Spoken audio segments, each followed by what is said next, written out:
be able to be here. This kind of rounds out our short series of gospel meeting. We have, of course, our regular services tomorrow, and we'll still be here tomorrow, but it's just good to be back here again tonight.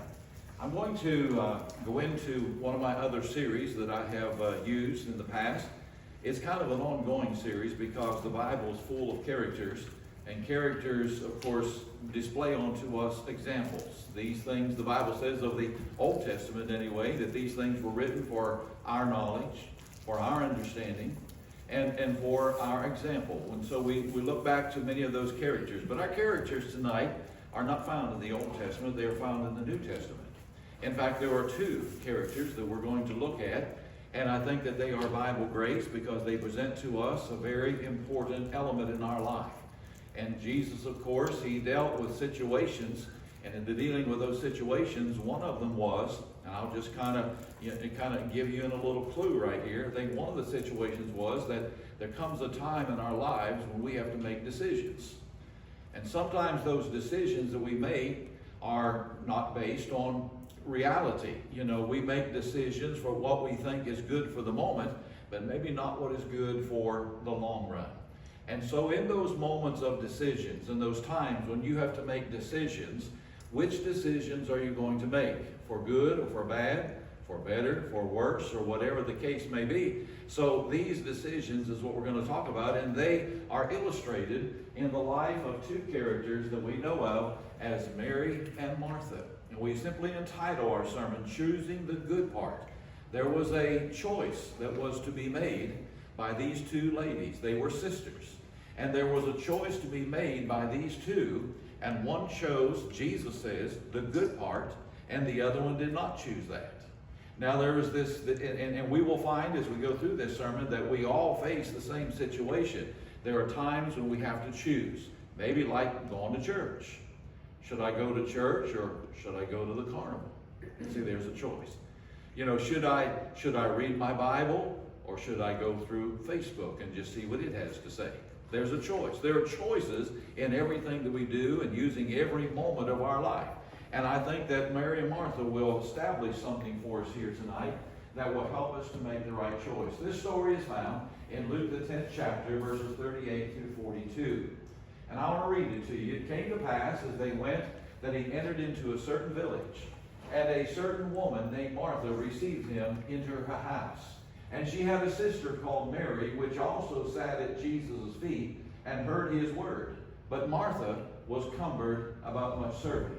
And it came to him and said, Lord, dost thou not care that my sister has left me to serve alone? Bid her therefore that she help me. And Jesus answered and said unto her, Martha, Martha, thou art careful and troubled about many things, but one thing is needful, and Mary hath chosen that good part, which shall not be taken away from her. Both of them had an opportunity to make a choice. Mary chose a once-in-a-lifetime opportunity to sit at the feet of Jesus and listen to his words. I'm not saying Martha chose a bad thing, because without Martha, we'd all be, kind of in trouble.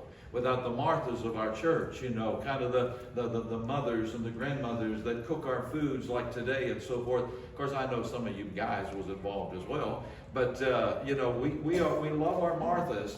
It's not that she made the wrong choice, but there was a choice we made that could have been better, and Mary chose that opportunity. For centuries, people have been puzzled about this passage because of the fact that both of them did something that is good. And so why would you look down upon Martha knowing that someone has to do that work? The point of this passage, however, is not whether Mary or Martha, was doing anything wrong. The point of the passage is it was about making Jesus our priority. And she sat at Jesus' feet. That was priority for her. And there were other times that she could have cooked and whatever, but as I said, this was a once-in-a-lifetime opportunity, and she took advantage of it. And that's what we're looking at here tonight. How do we make these choices, and where do we make them, and why do we make these choices? All right, the purpose of the sermon is this: to see how that good people, which I believe we are, how that good people can make right choices and not be distracted by less important affairs. In your life, you're going to find this all the time. like I mentioned, whether you go to the church or the carnival, I mean, here's a choice that you have to make. What is more important here? Well, you might think at the moment, at the time, going to the carnival is the most important thing.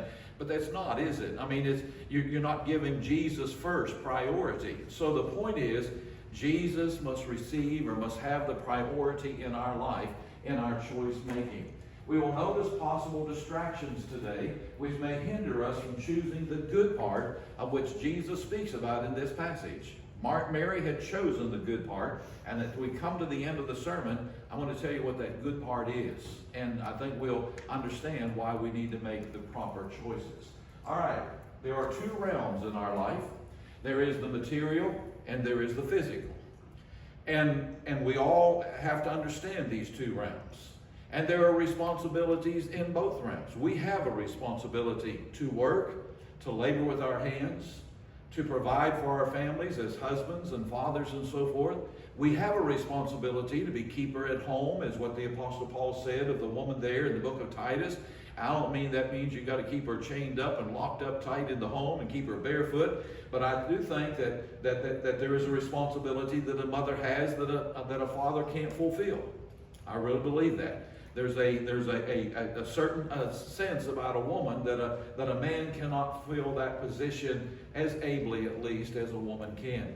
So there are these material responsibilities that we have, but we know that we are not just carnal, but we are spiritual, aren't we? We're twofold. We're carnal and spiritual. And so we know and realize tonight that there are spiritual responsibilities as well. Our relationship with God, a service to Him, a worship that we engage in. These are spiritual responsibilities. I am, when I obey the gospel of Jesus Christ, committing myself to God, and I'm saying to God, God, I will worship you. I will adore you. I will serve you. I will keep your commandments. We don't say that publicly when we come up out of the water, but that's what that has said right there, the very action that we have committed ourselves to God. So there is a spiritual responsibility that I have. And the two, I'll guarantee you, will clash at some time or another. They will clash. And you will have to make a choice and make a decision which one of those that you want to go with. So we have two sacred responsibilities, the material and the spiritual. Every day is a decision or a series of decisions we must sometimes decide between the two realms.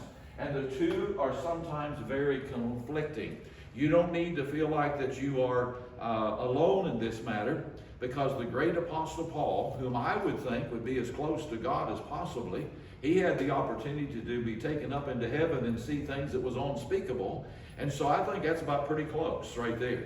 And so he was a man who knew exactly his responsibility to his God, but it didn't stop the problem that he faced here in Romans, the 7th chapter, beginning with about verse 14.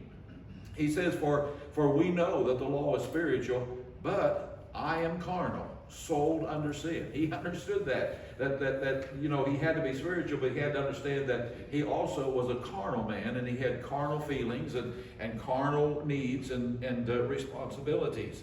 And I read this, and I often say that these are the tongue twisters of the Bible. So you got to follow very carefully with me, or else read it along with me to be able to fully understand this. Verse 15 says, For that which I do, I allow not. For what I would, that do I not, and that I hate, that I do. That's quite a tongue twister. In other words, he said, what I want to do, I don't do. And what I don't do, I should do. Something like that. That's how it goes. And so he was a man just like the rest of us, and he had this problem of making decisions on what is the best thing to do. Verse 16 says, If then I do that which I would not, I consent unto the law that is good. Now then, it is no more I that do it, but sin that dwelleth in me. For I know that in me, that is in my flesh, dwelleth no good thing. For to will is present with me, but how to perform that which is good, I find not. Now this is Paul speaking this. He says, to do the good that I know ought to do, I can't find that. It's hard to keep that on top and always, have it being precedent in our lives. For the good that I would, I do not, but the evil which I would not, that I do. This is Paul. This is Paul, the great apostle, saying this. That the evil that I should not do, he said, I'm doing it. And so he had to keep his body in check all the time. Now in verse 20, it really gets complicated. Now if I do that I would not, it is no more I that do it, but sin that dwelleth in me. I find then a law, that when I would do good, evil is present with me. For I delight in the law of God after the inward man. But I see another law in my members, warring against the law of my mind, and bringing me into captivity to the law of sin, which is in my members. O wretched man that I am, who shall deliver me from the body of this death? I thank God through Jesus Christ our Lord. So then with the mind, I myself serve the law of God, but with the flesh, the law of sin. This is the Apostle Paul. He struggled with this very thing. The fact that we are carnal and we want to do, things that appeal to the fleshly nature of man. There was an old preacher years ago, Brother Corson, James Corson, and I mentioned that Brother Barney was one of the reasons why I'm preaching today, but Brother Corson was another one. I was about 16, and he preached at the church in Mahaffey, and we kind of exchanged. He would come to Lee Count's meals, every other Sunday, and every other Sunday I'd go to Mahaffey. That's how I got my start. And Brother Corson, he was very unique because he had certain sayings that he said all the time. I guess all of us preachers do, and some of the young kids sometimes will point that out to me. You say that all the time. Well, Brother Corson would say, and he would use this expression, he says, you remember the passage that says, but I keep under my body and bring it into subjection. He'd always do that. He said, I keep under my body and bring it into subjection, lest that by any means, when I have preached to others, I myself would be a castaway. I never understood what he was doing there. Never understood until I figured it out here in the writings of the Apostle Paul. You got to keep your body under control. He said, I bring my body under control.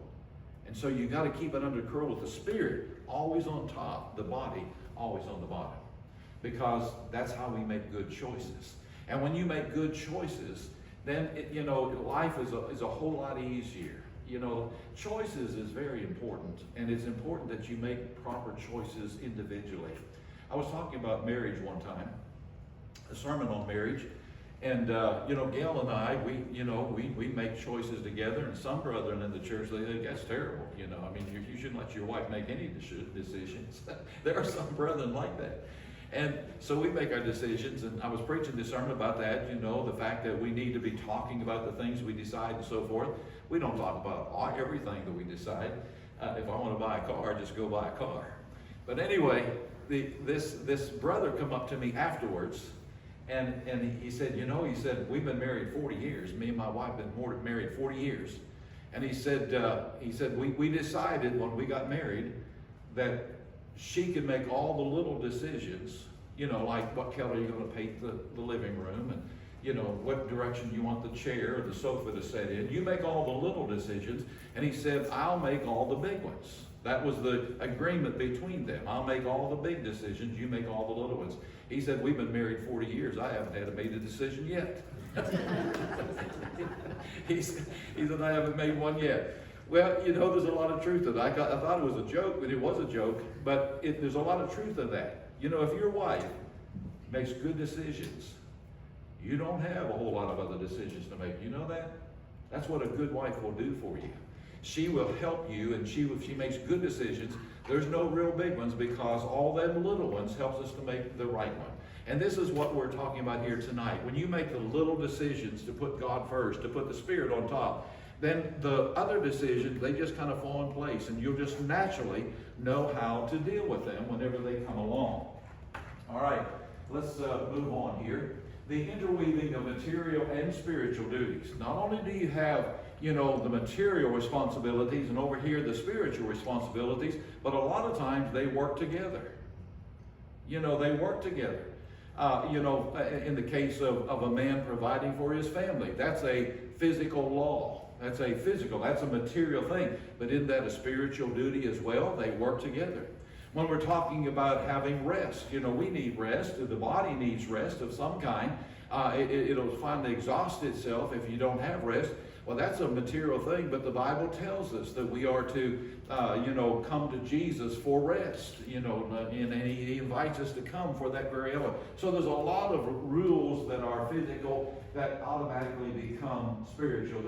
Sometimes people think religion is something that is tacked onto our life. No, it shouldn't be tacked onto our life. Religion should be our life. And then everything we do in following that and carrying out our daily activities is a part of religion. Christianity is the daily and the constant penetrating of God's will in every thought and deed. In fact, from some viewpoints, it's not possible to separate the spiritual and the material. Not possible to separate it because it's something that is a physical responsibility, material responsibility, but it's also something that is a spiritual responsibility, and they are combined. You can't separate them. All right, now, I got to this little story, found this little story, and I'm sure you've all seen this. I'm not showing you anything new here tonight. This is an interesting story about the jar and the rocks that are put in the jar, and finding the pebbles in the sand. Have you all heard the story? You understand the story? But there's a lot about this story that you don't know. And that's the part I'm going to show you tonight. That's the part I want to talk to you about, the parts that you don't know about this story. This has been taught in many speeches, about people who are talking about priorities. It's been taught by college professors and so forth, getting the students to understand that there is priorities in their life. And in fact, that's where it came from.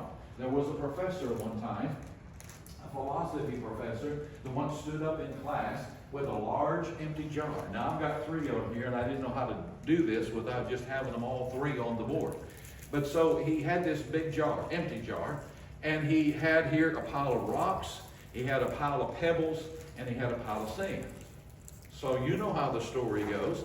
He was trying to teach them that there are certain things that go into this jar first of all. So first of all, he asked the students, when he looked at the first jar and he put these big rocks in there, and he asked the students, he said, "Is the jar full?"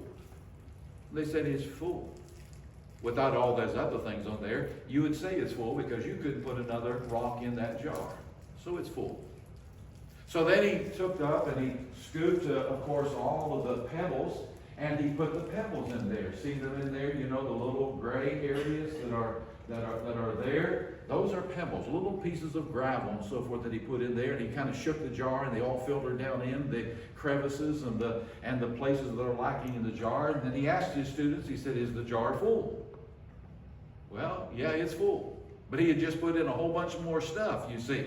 And then he went on, and after they agreed that it was full, he went on and he began to put sand in. So that now there is no air gap in there at all. The jar, he shakes it around, gets that sand all the way down in there so that it's packed in and there's no room for anything else. Except you can put water in there and still fill it up more. But for the sake of the story, he asked his students, he said, "Is it full?" And they said, "Yes, it is full." It's not only full, but it's fuller than all of the other jars. Now, the purpose of the illustration that this philosophy professor was trying to teach was to show them that there are things that you put in your jar that have to go in first of all. You can't put the sand in there and then expect to put the rocks in. You have to put the rocks in first, and then the pebbles, and then the sand. The jar here in this story, I guess you could call this a parable, not out of the Bible, but you could call it a parable. And so we've been talking about our series on parables. So you have this jar. This jar is your life, an empty jar. When you are born, you get an empty jar, and in that jar you begin to put things, activities, responsibilities, things that are important to you, and you fill it up. It doesn't take long to fill it up either, and you will get it full pretty quick in your life. The rocks, the pebbles, and the sand are the things that fill up the time in your life. Maybe if you want to, just narrow it down to a 24-hour day. In this jar are things that you do that are important to you, and you've put a lot of emphasis in. Some of them, just a few of them, are the most important. The rocks that you put in here are the most important, okay? So the rocks represent what? The most important things in your life. That's the things that you don't want to do without. You can't do without. And so you put these rocks in here. What do you think these rocks are? I believe there's about 4 of them. I believe that's about what there is. There could be 5, depending on, your lifestyle and so forth. But there's 4 rocks that you get to put in your jar. Number 1 is your relationship with God. That should be rock number 1. That's the first one that goes in the jar. Your relationship with God, your connection with God. You being a Christian, in other words, is that rock. And you will be spending time being able to fulfill those responsibilities, whether it's going to church, reading your Bible, praying, doing spiritual things. That's rock number 1. The second rock that goes in here would be your family, wouldn't it? You have a responsibility to your family, to your wives, to your husbands, to your children, to your parents, and so forth. So I think that's a pretty important rock. And a lot of our responsibility is going to be carried out to our family. We love them, and we do things for them, we do things with them. So that's a pretty important rock. Another important rock in that jar is your health. You love yourself, don't you? I think we love ourselves. If something goes bad, we get sick, we go to the hospital, we cut ourselves, we put a Band-Aid on, we take care of ourselves. So health is one of those big rocks. It's a pretty important responsibility in our jar. And another thing in that jar is a means of livelihood. However it is, we've got to have a means of livelihood. We've got to have a job. We've got to work and provide for ourselves. And especially as a man, provides for his family. And if he doesn't, the Bible says he's worse than an infidel. So here are the 4 things that I believe are the most important thing in your jar. Now, if I was to ask you today, is the jar full? I think you would say it's full. If you put those 4 things out there, you pretty well spent 24 hours a day, every day. Your relationship to God, your family, your health, and your job. We'd have to say it's pretty full. But as you recall in the illustration, it's nowhere near as full. Because there's still some more things that we're going to put into this thing. So, hence, if your life had no pebbles or no sand, your life would be full of activity. What about the pebbles that go in our jar? What do you think the pebbles are that go in this jar? You see, the pebbles are the things that give life meaning. I mean, we really do have meaning already, the fact that we serve God, but it just kind of decorates it. I guess the pebbles decorate this meeting, and it helps us to be able to understand how we carry on those responsibilities to God, to family, to home, and to our job. So here are some of the things that would be in that jar. And I put in here your job, first of all, and you would say, well, we already covered that. No, we didn't cover that. We covered the means of livelihood. That can be a lot of things. But your job now is what adds to that particular rock. It's, because our jobs change from time to time. So you can't just say this job, that job. It might be 2 or 3 jobs you have. And sometimes we get ourselves tied down in life, or we hold 2 or 3 jobs. And you know what happens because of that pebble? We don't have time for family. I've seen this happen many a time. People work 2 or 3 jobs just to be able to get ahead in life and make money and so forth, and their family is neglected, and their church is neglected, and so forth. So you see, a pebble, this one little pebble, can change the whole sphere of our responsibility. There is also our house. It's wonderful to have a house. You don't need a house. You could live out under the oak tree. You could pitch you a tent, but no, we got to have $100,000, $200,000, $300,000 house. You see, that's the philosophy of people today. And so they get themselves tied down to the extent that they have this, $2,000 payment to make every month. And so I don't have time anymore to spend time with my family. I don't have time anymore to go to church or whatever, because I got to work Sundays now just to pay the bills. You see, a house, it's a pebble. It's a pebble. You don't need it. Your jar was full to begin with, but it's something nice to have. It's wonderful to have a house, to be able to prune, mow the grass, and just have well, that's not a whole lot of fun, is it, there? But anyway, just to have, this thing that you can say, this is mine. I worked hard for this. But brothers and sisters, it's just a pebble. It's not the rock. It's not the rock of serving God. It's not the rock of family. It adds to the family to be able to have a place for your family to live. Another one is your hobbies. This is a pebble. And I love hobbies. I like to see people who have hobbies. I've had many hobbies in my life. Gail's had a lot of hobbies. You know, she's did different things. She's sewed, you know, like Connie, you know, she sewed and you know, she's built crafts. She's made furniture. She's done a lot of things. And this is all fun. But you know, sometimes we can allow our hobbies to overtake our time. So we no longer have time for that rock called God. We no longer have time for that rock called family. And our health sometimes even goes by the wayside because we become so active in other things, we forget about the fact that we're wearing our bodies down. So our hobbies can be a pebble. What else is a pebble? Your friendships are pebbles. You know, we said earlier, when we had God, family, our health, and our vocation, that is a means of livelihood, that our jar was full. So why do we need friends? Well, we do need friends, don't we? It's wonderful to have friends. But friends are pebbles in this rock. They come second place, not first place, which is the big rocks that we need to really be thinking about. See how this is being tied in with Mary and Martha? They made choices. And Mary chose that rock, where Martha was dealing with a pebble. And so there's the situation. So you have these friends, and it's wonderful to have friends. But you know, sometimes friends can lead you down the wrong road if you allow them. There are people that, people meet in college and they get them to do wrong things and so forth. A pebble of friendship can cause you to go astray.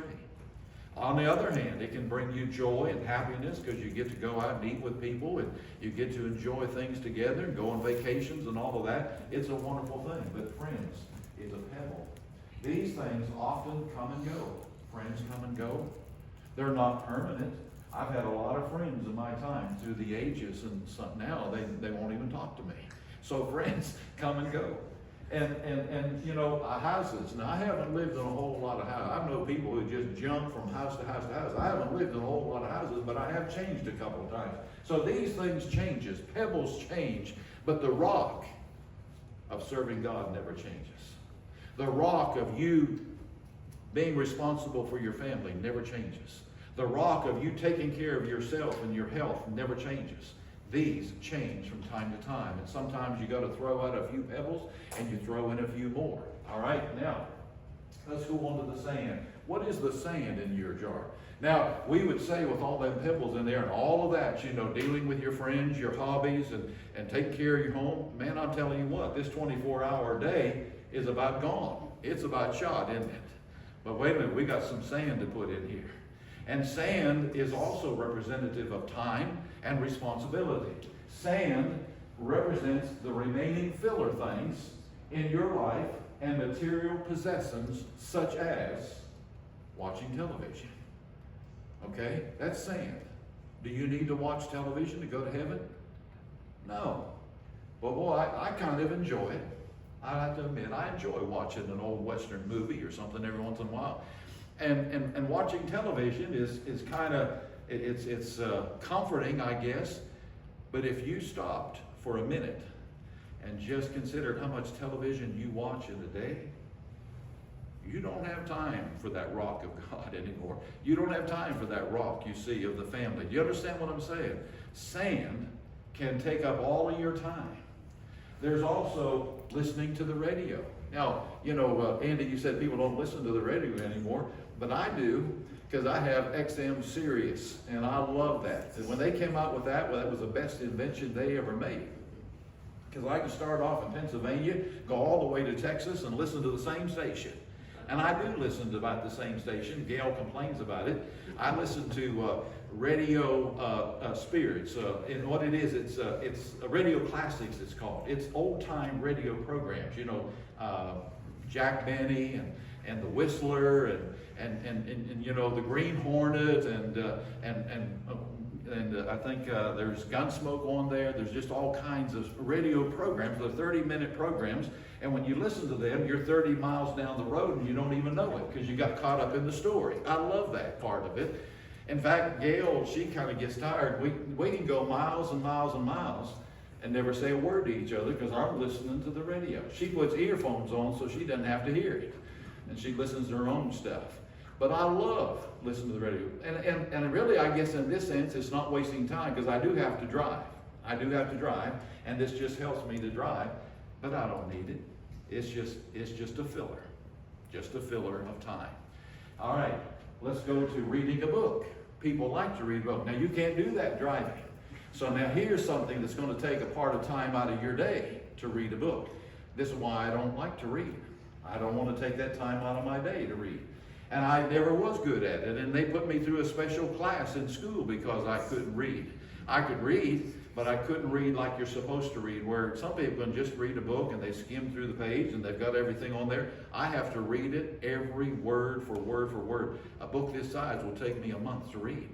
That's why I don't like to read. But some people enjoy this. They'll read 2 or 3 novels a week. But brothers and sisters, it's sand. It's sand. It's fun. And you get a lot of wisdom out of all of that, and a lot of fun reading about this novel, about these characters and so forth. But it is sand.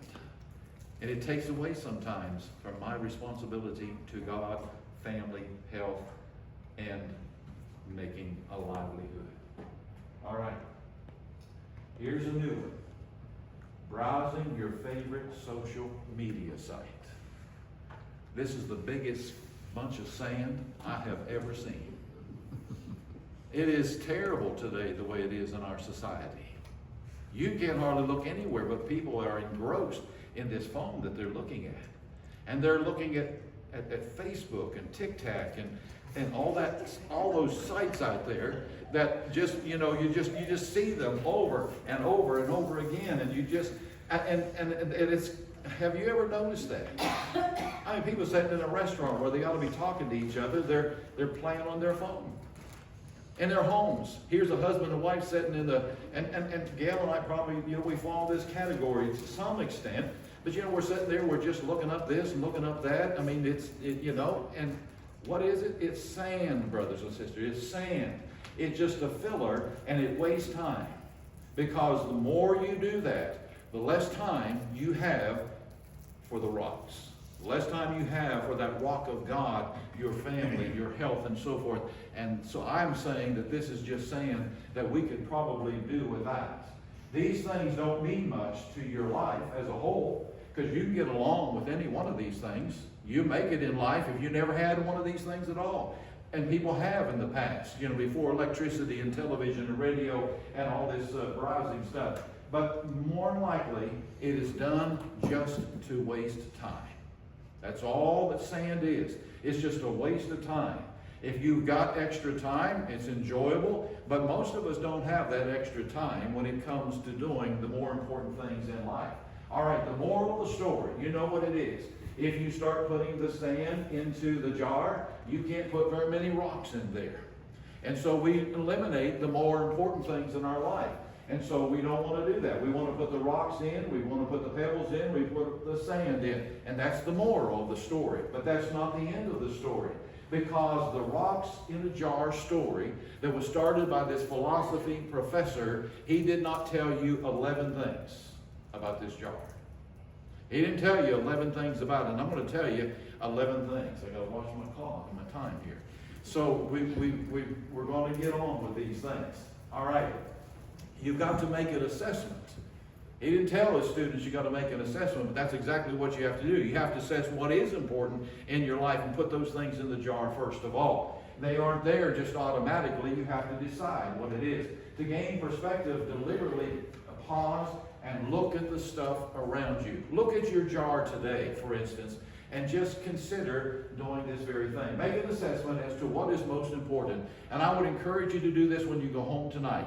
Do it in 15-minute intervals if you want, so that you can kind of really see, 15 minutes of a day is not very much, but you can do it at 15-minute intervals. I just want you to take account of how much you do in that 15 minutes time. What you do in those 15 minutes time. I'll guarantee you most of it will be browsing on TikTok. Most of it will be that. Or sitting down watching when you get home, especially just sitting down watching TV. That's going to be it, isn't it? That's going to be the sand. You know where God's going to be in this picture? In these 15 minutes? He doesn't even exist. You know where your family is in this? When you're so occupied with something that you're just satisfying yourself, your family doesn't even exist. I see that in a restaurant when a mom and dad is sitting there on their phone just going at it, and the kids are there, and they're not paying attention to those kids at all. A lot of times those kids are out there running around just acting up in the restaurant because they're not even paying attention to them. So you see, these are things that we have to assess what is important, and you can't do that until you stop and think about what is important in your life and what you want in that jar. Compare the time spent with the rocks versus the sand, and I think you will be surprised at the results that you get. Number two, he did not tell you this is your jar. He just picked a jar. He had a jar that represented everybody in the class. But we each have a jar, don't we? And my jar isn't like your jar. There's things in my jar you probably wouldn't have in your jar. So we each have a jar, and we have to understand that it is an individual thing. It represents our time, this jar does. We can expand the jar, or we can expand the jar, and if we try to jam too much into this jar, we have a chance of breaking it. Suppose you think that there are rocks that you think are important to you besides the 4 that I gave you, and you try to put them all in there, you will break the jar. Because the jar's not big enough. Your jar's only one size. It'll only take so much. And you know what happens? People do that in life. They put too much in their life and jam too much in that they end up having nervous breakdowns. That's exactly what happens. They fill their jar with too much stuff that doesn't matter. Or they will end up in a state of depression, or they'll end up in a state of anxiety and so forth. It's all because they put too much in their jar. If you had those 4 things and didn't have to deal with all that other rubbish, the gravel and the sand, it'd be a whole lot better life to live, you see. But we put too much in. It's your jar. You have to figure out what you want in that jar. There are plenty of people that try to fill our jar. It's my jar. Leave my jar alone. It's my jar. You know, people will do that. They'll try to fill your jar. Tell you this is what you need to do, and that's what you need to do. I'm the one that has to decide what I want to do, not other people. Okay, rocks are heavy, and they take much up of our time. Don't just drop the rocks in any order or in any way, because again, you're going to break the jar. You've got to put these rocks in order. And I think the number 1 rock is God. I think he needs to be first, number 1. And then, of course, family, I think, needs to be number 2. I need to be number 3. And then, of course, you know, the livelihood thing. We should carefully identify and define what the priority item is that we are devoting our time to. Once you realize what they are, we'll know then at that point how many pebbles and how much sand we can take into our lives. It can't all be rocks. You know, the man filled the jar, first of all, with rocks. It can't all be rocks. You see, you could have 15 rocks in that jar, and you're still back where you are when you fill it with the pebbles and the sand. You can't commit to 15 rocks. You know, you think, well, this is important, this is important, this is important. No, there's only about 4 or 5 things that are really important in your life, and those are the things that you need to concentrate on. The pebbles is just going to add to it and flavor it. We have to limit the rocks to just a few and focus first on them. As even Jesus said in Matthew 6:33, seek ye first the kingdom of God and his righteousness, and all these things shall be added unto you. Sand isn't always sand. He didn't tell his students that. He didn't say, you know, that sand is always sand and it's never useful, it's never needful. Well, remember I mentioned about the social media and so forth, and so some people would think, well, all of my emails are sand. And I would say 99% of them are. You know, at the end of the day, you open up your computer and there's 100 emails that you got to go through and check, and hit the delete button and get them out of there. And so emails, people say, is just sand. They're just fillers, just to kind of take up your time to read. Not all emails are sand. They become pebbles, which can become rocks. Like when your wife texts you or emails you and says, I love you. That is not sand. When your boss emails you and says that here's a job I want you to do, that's not sand. That's a part of that livelihood, the job thing. So all sand is not sand. We have to determine what is good sand and what is bad sand. You see, emails from your spouse or from the boss might actually be a part of the rock. Something that might seem trivial now could blossom into something permanent later on. All right, the rocks, the pebbles, and the sand are all laid out in this scenario. When the professor did this, here's a pile of rocks, here's a pile of pebbles, here's a pile of sand. They're all laid, kind of like those TV shows. Have you ever wondered how they can cook something so fast? You know, they have, the flour measured out here, they have the salt measured out here, and so on. Life isn't like that. And the professor didn't tell these people this. It is not something that is all laid out in your life. And you get to pick and choose how much you want of this and how much of that. It just comes as life is lived. That's not the way life happens. Pebbles come and go, and sand often changes the textures. And when a new pebble appears, you may have to scoop out some sand, get rid of that sand. I would advise get rid of that browsing stuff that you're going to do. But get rid of the sand, because the pebble is more important than the sand. The sand is just filler. All right, so pebbles could become a rock eventually. Number 7, watch for the kryptonite. You ever hear or look at the movies and the books of Superman? Well, kryptonite was the only thing that was a hindrance to him. And sometimes our rock can be a hindrance. Okay? Sometimes it can be kryptonite, be dangerous to us. If you're not careful, some of the rocks and stones can become bad for us, like kryptonite is to Superman. Now, allowing these rocks in our jar is going to poison us, such as things like an unhealthy relationship. Maybe a friendship or whatever that's unhealthy, and that friend is leading you down the wrong road. That can be a dangerous thing. That can be kryptonite to a Christian. Or perhaps maybe it could be a work environment that you're in. And a lot of people have been in those work environments where people are just, they're just nasty and they're dramatic, and and it's just hard to work in such an environment as that. I'd take that rock out of there, I believe, because that can be poisonous. That can be like kryptonite to us if we allow that pebble in there or that rock. An unethical behavior can fall in that category. Inspect closely to see if this rock is a healthy place to invest my time, or does it belong in the jar at all? Do I need to remove the jar? There's one rock you never want to remove, of course, is God, family, your health, and a means of livelihood. Now the rest of the things that could become rocks and the pebbles that are there, sometimes you got to throw them out. Our jar isn't transparent either. The professor used a clear glass jar. People could see the rocks in there, what rocks they were. They could see the pebbles in the sand. Our jar is not transparent. Nobody else knows what I put into my life. The only way we can know that is by the way we live and the things we do and the things we say. So our life is not that way. It's not transparent. Only transparent by what people see us do and what they hear us say. So put into practice what is the most important thing in your life. And so when you are serving God, people's going to see what's in your jar. When you worship God on a regular basis, they see that that is an important rock in your jar. People can't see it any other way but by actual performance. Okay, they don't show all the other jars. I've got my jar, but you have yours as well.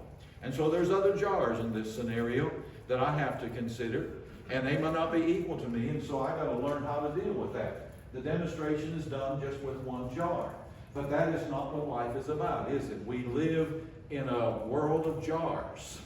We live in a world where people have different stones in their jars, and we have to learn how to live with those people and not be overcome by them or persuaded by them to give up our principles. It's lots of people with lots of jars with different priorities, and they don't always align. What might be a pebble in your jar might be just sand in mine. And I have to acknowledge that. But again, the big rocks never change. Should never change to the Christian. The jar is already full. He didn't tell the students that. It's already full. It was full of air before he put the rocks in. So it was already full. So you see, when you put the rocks in, they thought it was full. They put the pebbles in, they thought it was full. You put the sand in, they thought it was full too at that particular time. So in this exercise, we cram as much into our jar, but in reality, before we began, it was full. The goal is not necessarily to fill the jar with stuff and drive all the air out. That's not the purpose of the illustration. It seems that was what was happening. The sand, the pebbles, it pushed all the air out, but that wasn't the purpose of it. And our jar sometimes needs a little air. Sometimes it does. Sometimes it just needs a little bit of room to breathe. For instance, you need to leave room in your jar. You don't need to completely fill it up with sand. You need a little bit of room for a quiet walk. Now that may be something you do just, in the spur of the moment. And I know I need to do a little more walking, but you know what we say? I don't have the time. I don't have the time because I got too much sand in there, and so I don't have the time for that walk. What about a gutless relaxation? I've been kind of enjoying that lately. I come home about 3 o'clock in the afternoon, sit there in the easy chair and fall asleep. I don't feel guilty about that at all. I've left a little room in my jar for that, and a little bit of room to be able to do that. The quality of sleep, or maybe just a chance to be spontaneous. You say, hey, let's go on a picnic.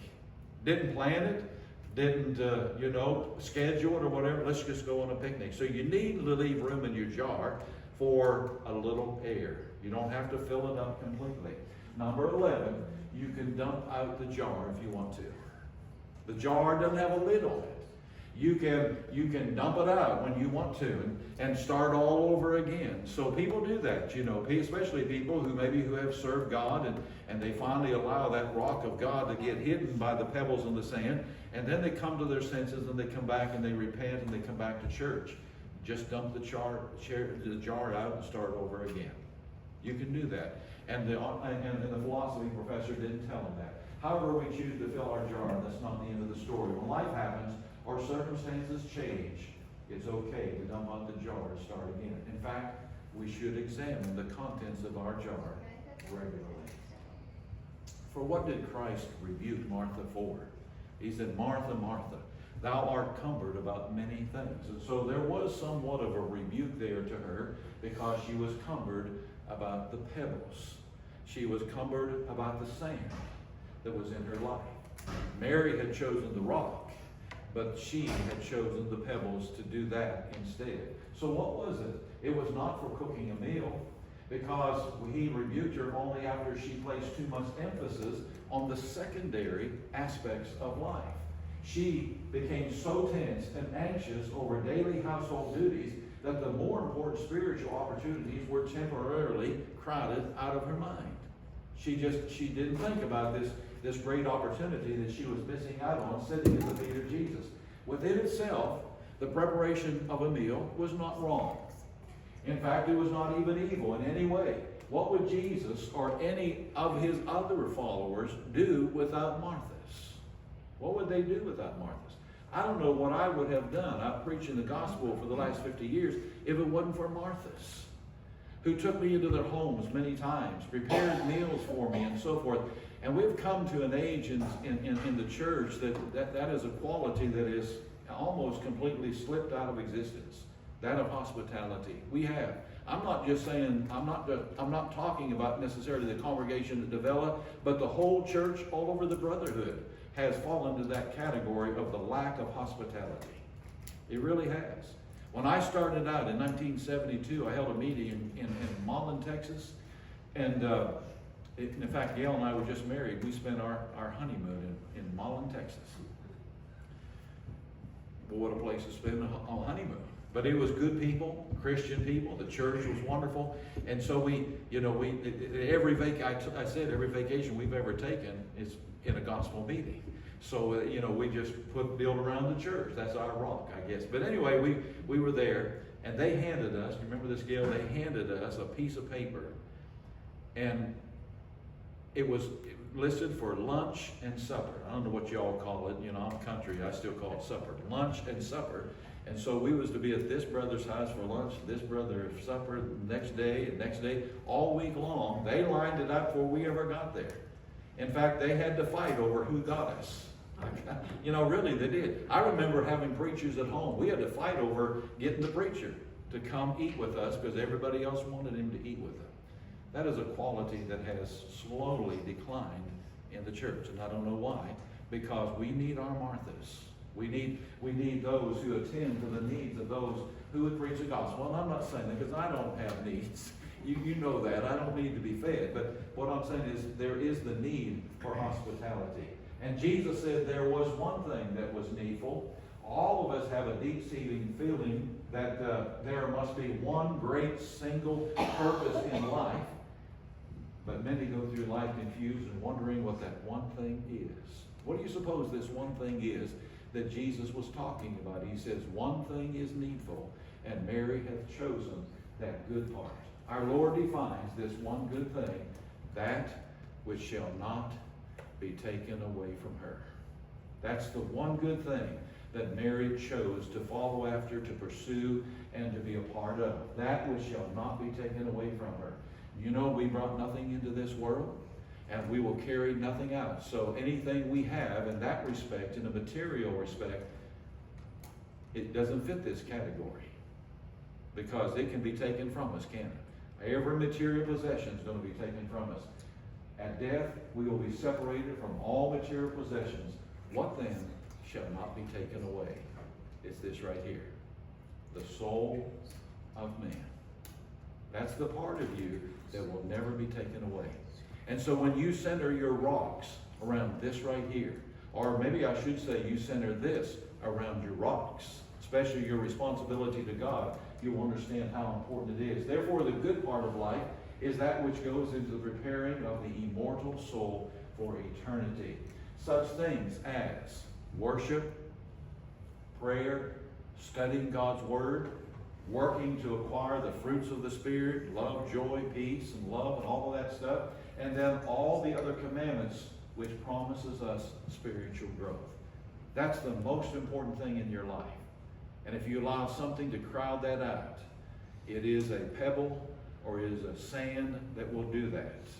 Because when you do this, you will be loyal to your family, you'll be loyal to your health. Keep your sense of value straight, please. Keep them straight. We must strive constantly to keep our sense of value straight. It's easy to get caught up into the world of daily activities and fail to fulfill our spiritual responsibilities. Surely the Lord is grieved as he looks down upon the world today and sees so many people scurrying about, making a living, doing different things, and forgetting him entirely. That's got to hurt our Lord. But let that not be said of each and every one of us tonight here who call ourselves Christians. Let's make sure that we have rock number one in our jar, and that it doesn't get crowded out by the pebbles and by the sand. Came across this the other day. Nobody is too busy. That's what we say. I'm just too busy. Nobody is too busy. It's just a matter of priorities. Where you put your priorities, that's all it is. I have one more slide I wanted to show you. I preached this in Belton, Texas last fall. And it taught me a lesson that not only do adults have a jar, but children have a jar not like mine. I didn't realize that until when I got home that night after preaching this sermon. A brother sends me a picture of a chart that his little daughter, I don't know, she's probably, I don't know, would she be 13, somewhere in that area, 12 or 13. She went home and she made this little chart. And you wonder sometimes if children really are listening to you, and this little girl was listening to me. Because she went home, made this chart, and the brother emailed it to me. And she said, the jar of my life. This was a little girl, the jar of my life. The stones, God was number one in her jar. Her family was number two. Her health was number three. But she didn't have to worry about means of livelihood, so she said her school was number four. Isn't it wonderful that a child would think that way? That her learning, her education was also very important in order for her to become the woman that she wants to be. The pebbles in her jar, she said number one was to evangelize. This little girl, if you knew her, and I think, you know, the girls here probably do if I told you who she was. You know, if you know, she's loving, and she just has the love of God in her heart. and she wants to shed it to others. And so evangelization was one of her pebbles. Keeping her room neat, isn't that neat? That she wanted to keep her room neat. That's a pebble. I guess you could go to bed with a messy room, but she didn't like to go to bed with a messy room. So that was a part of her time, that she would keep her room clean. Chores. She was happy to have these chores and do things that her mom and dad had set for her to do. And then, of course, gardening. She loved to garden, and that's a good pebble to have. I didn't even think about these things. It's amazing what young people come up with. And then her sand. Her sand was reading, drawing, because you can see she's a pretty good drawer right here. But her and her sister, when you're done preaching a sermon, they'll bring you a picture of you standing in the pulpit. It might be a stick picture, but they love to draw these pictures, and they just love to do that. So drawing and writing and pets. And Elaine, you'd like that about her. This little girl loved pets and taking care of them. So this was sand. So maybe, Elaine, you need to realize that, coal was just a part of sand. I'm just joking with you. but to her, this was a time-consuming thing, and she enjoyed doing that thing. Okay, she had tips at the bottom of it. God is always top priority. I love that coming from a young lady. God is always top priority. You can always dump the jar and restart, she said. She picked up on that. And then she also picked up on the last one, leave room to breathe. Leave room in your jar. Don't fill it up to the full extent that you can't, actually enjoy life. Just leave room to do things that are spontaneous. That's my sermon tonight. I hope that I hope we've all learned something, that there are priorities in our life. And there are things that are more important than others. I'm not saying that everything you do is wrong. What I'm saying is choose the good part. That has to do with your soul and the preparation of your soul for eternity. And that is the good part, that Jesus can't be taken from you. The things that are in your jar can all be taken. Your house, your hobbies, your family, your friends, your health. They can all go. But that one jar, that one rock in there, your responsibility to God, can't be taken from you. So tonight, if there are those here who have never been a Christian and you want to obey the gospel, we want to extend that invitation to you. Or if there are those here who want to repent of wrongs, would you not come? We will pray for you with you tonight as we stand and as we sing the selected hymn. First, second, last verse. There's a fountain